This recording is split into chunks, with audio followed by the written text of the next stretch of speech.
Nouvelle session d'information sur Moto TV. Mesdames, Messieurs, voici le titre.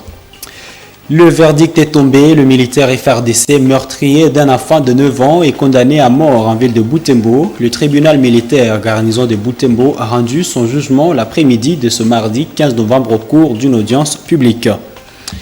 Lancement officiel de la troisième phase de la vaccination contre la Covid-19 en ville de Butembo ce mardi 15 novembre. Les habitants de Butembo sont appelés à prendre leur dose pour lutter contre la Covid-19. Les types de vaccins qui seront administrés sont notamment Johnson & Johnson, Pfizer et Sinovac. Voilà tout pour les titres.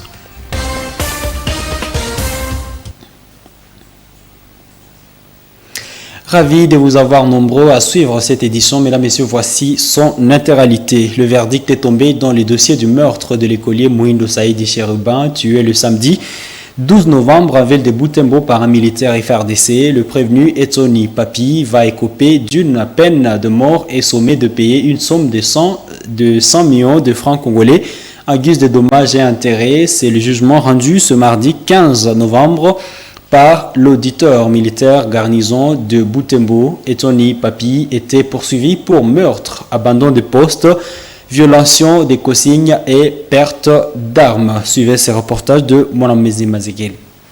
C'est dans les enceintes de l'auditorat militaire garnison de Butembo où a été tenue cette audience publique de flagrance dans le dossier de l'assassinat de l'écolier Saïd Chérubin.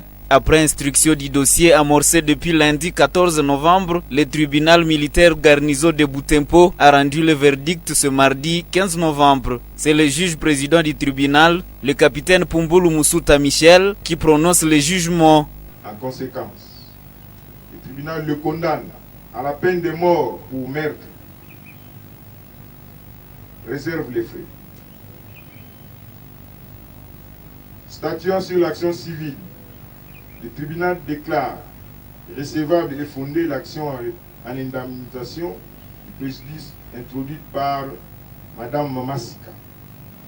Jugement prononcé, la partie civile dit être satisfaite de cette décision du tribunal. Elle présume que cette condamnation de peine de mort à l'égard du militaire Papi Echomia servira de leçon pour d'autres agents de l'ordre porteurs d'armes à feu. Nous sommes très satisfaits de la décision, du verdict qui vient de sortir au TMG Butembo. Parce que dès l'entame de cette instruction, comme nous étions en matière de flagrance, on voulait à tout prix avoir condamnation du prévenu.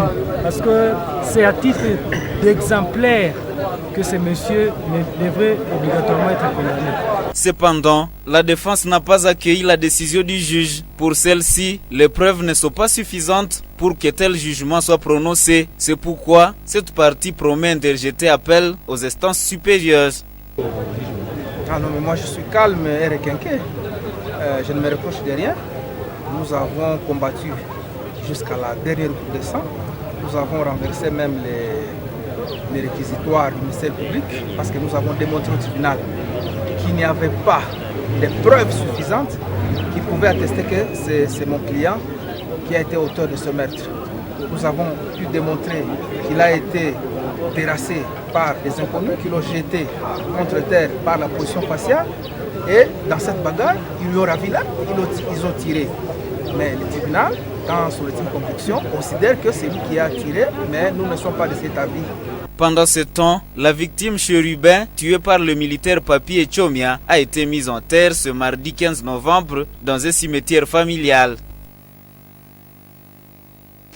Grâce Kaniki, dans ce reportage de Monampenzi Mazekele et dans la page santé, lancement officiel de la troisième phase de la vaccination contre la Covid-19 en ville de Butembo ce mardi 15 novembre. La cérémonie relative a eu lieu dans la grande salle de la mairie de Butembo. C'était sous l'égide du maire, le commissaire supérieur principal Moabaye Kiteli Roger, Dr Bernardin Siviolia, médecin chef d'antenne du programme élargi de la vaccination au sein de la DPS Butembo, note que 3 types de vaccins Johnson & Johnson, notamment Pfizer et Sinovac, seront administrés à la population. Gérard Mourifou a couvert cette activité. Voici son reportage. C'est cette salle de réunion de la mairie de Butembo qui a abrité la cérémonie de lancement de la 3e phase de vaccination contre la Covid-19. Le maire de ville, les agents de la division provinciale de la santé Andin de Butembo ont participé à cette activité. Dans son mot de bienvenue, Dr Juvenal Paloukou, encadreur provincial polyvalent de la DPS Nord Kivu Andin de Butembo, explique qu'il est important de vacciner la population car la région est toujours menacée par la pandémie. Le monde entier est aujourd'hui sous la menace d'une pandémie de la Covid-19 depuis bientôt 2 ans et demi. Et la RDC ne fait pas exception. Il y a eu à notifier des cas en République démocratique du Congo. Et avec les analyses internes, il ressort que la province du Nord Kivu qui est la 2e place en termes de cas et décès après la ville-province de Kinshasa. Le docteur Bernard Siviholia, médecin-chef d'antenne du programme élargi de vaccination au sein de la DPS Butembo, dans son briefing autour de la Covid-19, déplore que la division provinciale de la santé antenne de Butembo enregistre un faible taux de vaccination. Cet expert de la santé humaine note que depuis le début des campagnes de vaccination contre le coronavirus, seules 57 773 personnes se sont fait vacciner sur plus de 4 millions d'habitants attendus. Plus de 20 cas. C'est vrai, beaucoup de cas c'était fait des comas, mais on a beaucoup d'autres cas qui n'ont pas passé. Maintenant, les gars, ils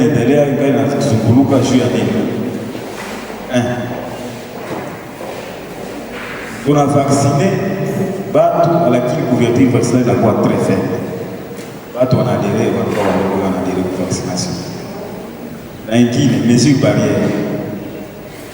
Si vous passez dans la ville ici, vous avez un billet, vous avez la masque,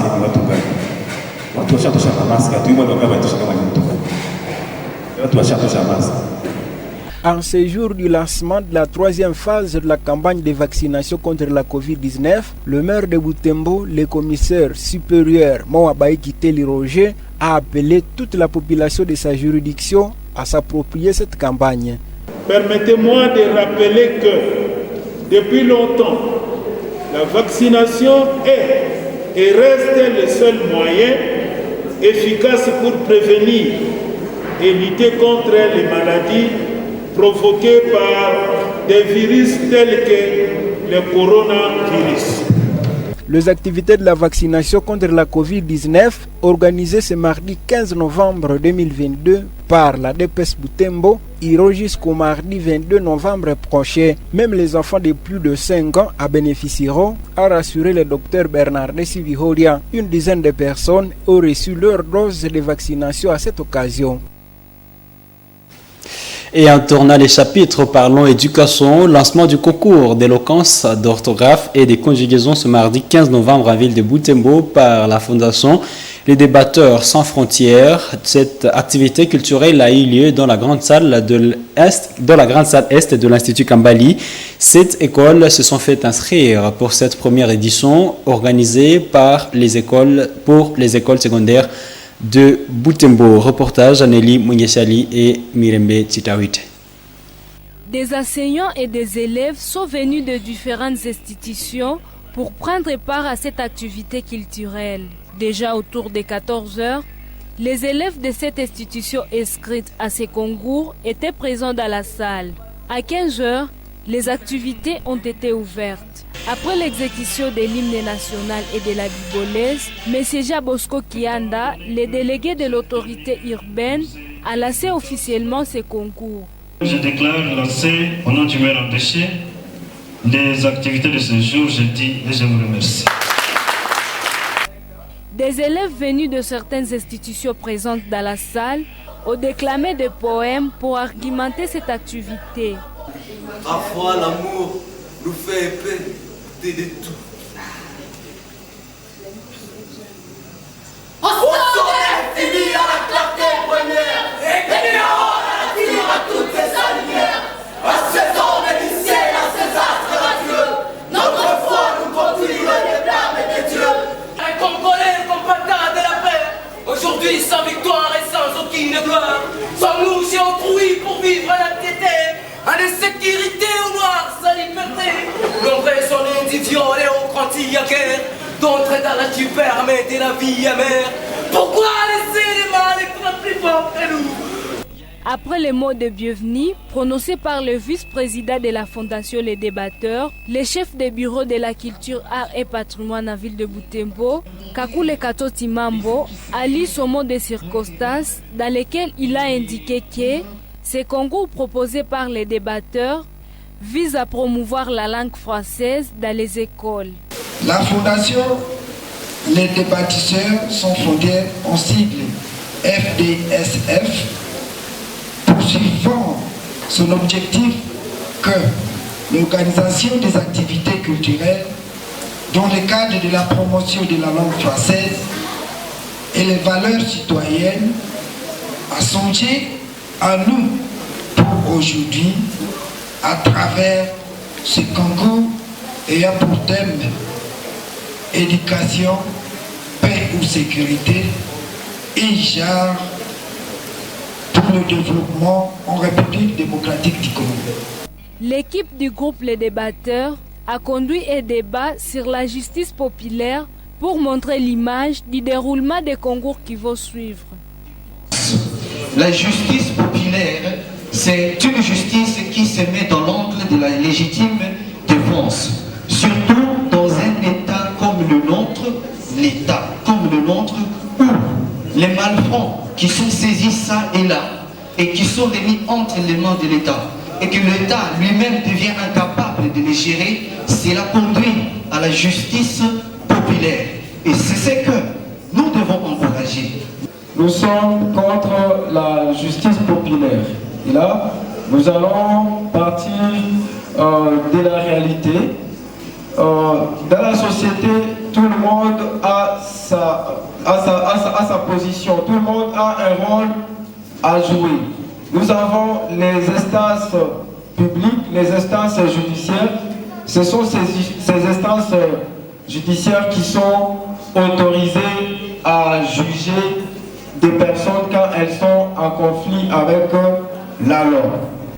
Cette école de la ville de Butembo sont inscrites à ces concours de loquaces, orthographe et de conjugaison, notamment l'Institut Moutiri, l'Institut de Butembo, l'Institut Kambali, l'Institut Monseigneur Sikouli, l'Institut du complexe scolaire La Vivacité, l'Institut Kavahendi et l'Institut Katoa.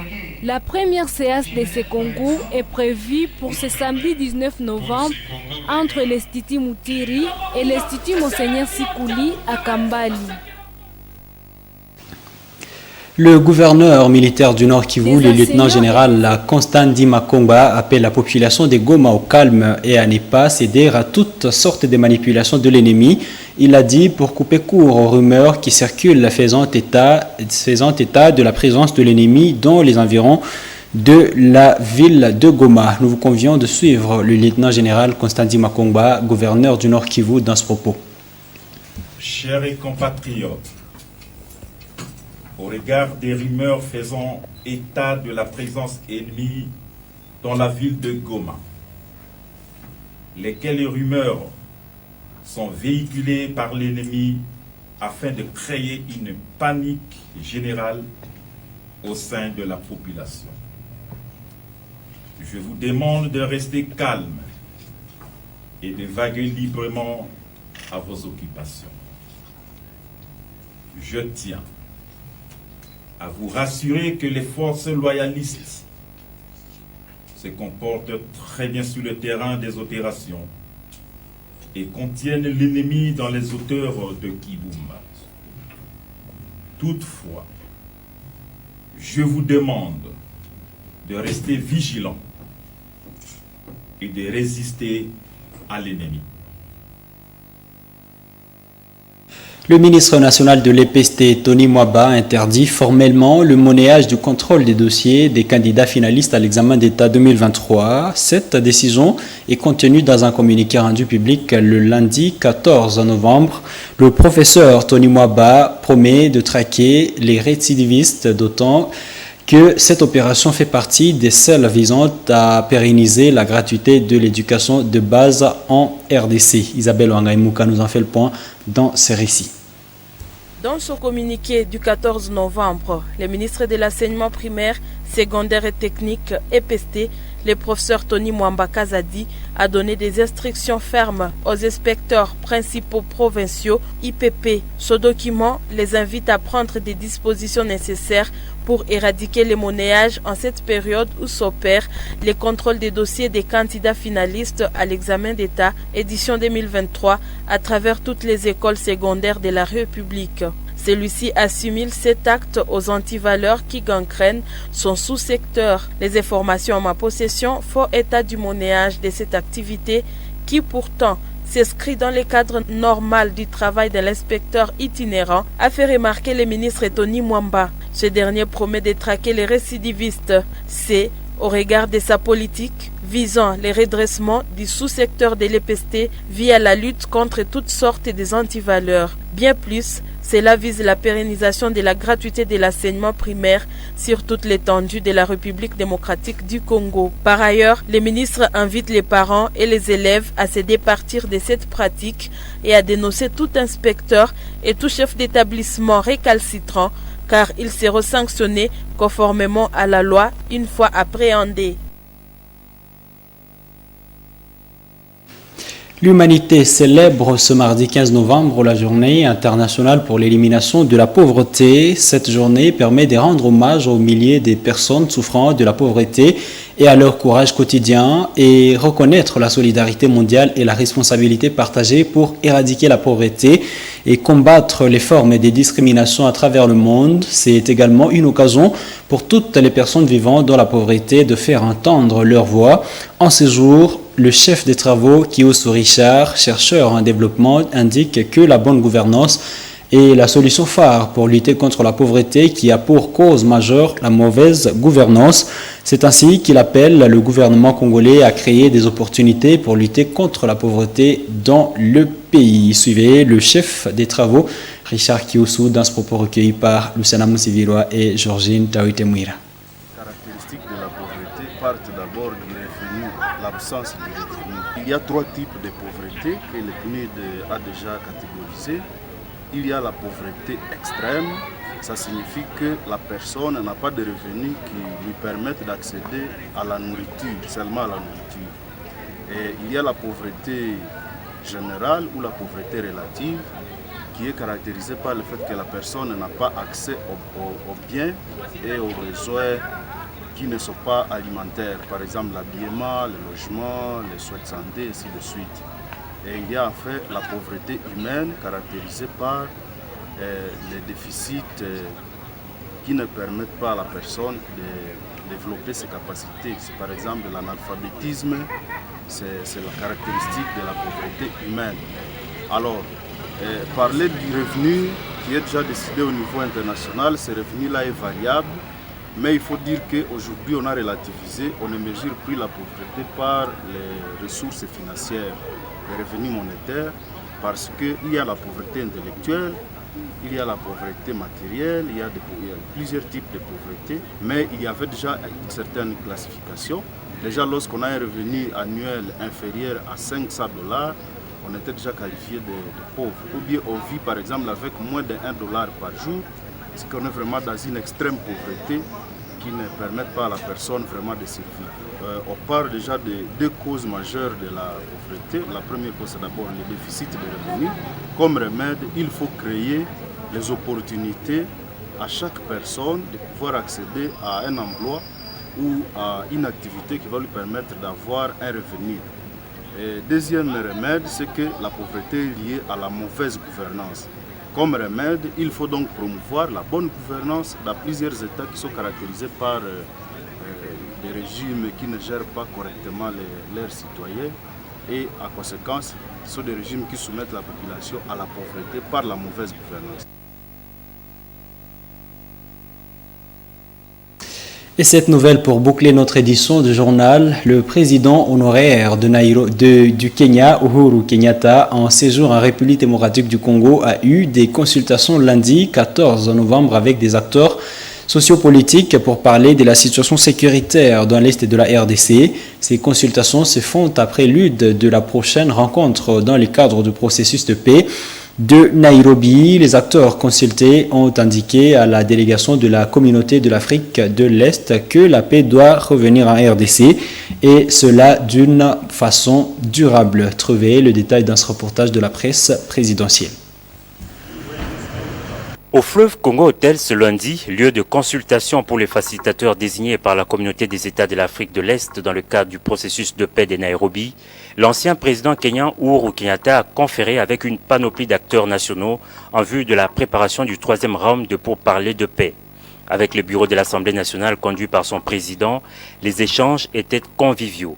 Christophe Mbosso-Pwanga, qui s'est réservé de divulguer le contenu de cette rencontre, a tout de même fait savoir que l'Assemblée nationale a dit ce qu'elle pense pour que la paix revienne. Nous sommes venus répondre, nous sommes venus lui dire ce que nous pensons pour que la paix revienne d'une manière durable et définitive en République démocratique du Congo.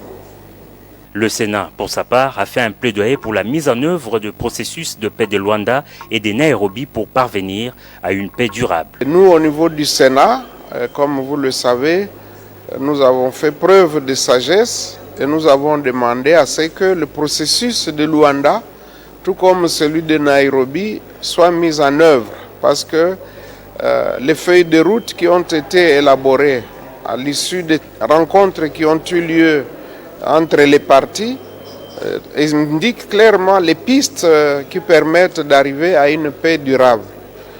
C'est pour cette raison que nous avons dit que pour nous, toutes les voies qui peuvent nous conduire à la paix sont les bienvenues. À l'instar du Sénat, le gouvernement a réaffirmé son engagement pour la mise en œuvre du processus de paix de Nairobi. C'est ce qu'a fait savoir le Premier ministre. C'est un processus dans lequel nous, en tant que pays, mais surtout en tant que gouvernement, sur les instructions du président de la République, nous sommes totalement engagés par rapport au processus de Nairobi. Et c'est ce processus qui a désigné cette facilitation du président Uhuru Kenyatta dans le but d'atteindre les objectifs justement de ce processus de Nairobi. Ce processus sont très clairs. Dans le cadre de la pacification de l'Est de la République démocratique du Congo, il est appelé à ce que toutes les forces négatives puissent entrer dans un processus de dialogue et de réinsertion sociale. Et nous avons, nous, réaffirmé cette position en demandant à ce que cet engagement pris soit respecté de toutes les forces. Peu avant, le facilitateur avait reçu les membres de la société civile du Sud Kivu qui ont fait une série de recommandations, parmi lesquelles la création d'un tribunal spécial pour la RDC. Les consultations sont poursuivies tard dans la soirée avec les chefs des missions diplomatiques, les représentants des 5 pays membres du Conseil de sécurité des Nations Unies et d'autres forces vives de la nation.